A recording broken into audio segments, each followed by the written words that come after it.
அன்பு கூற வந்தோம் யெகோவா தேவனையே. துதித்திட வந்தோம் தொழுதிட வந்தோம் தூயவரே சுவையே. ஆராதிக்க வந்தோம் அன்பு கூற வந்தோம் யெகோவா தேவனையே.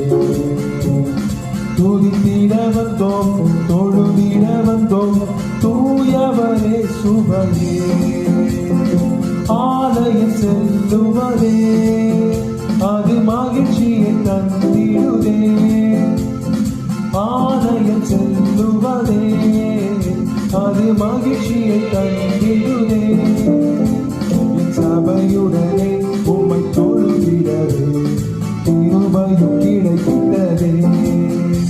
என் சபையுடனே உம்மை துதித்திடவே கிருபையும் கிடைத்திட்டதே. ஆராதிக்க வந்தோம்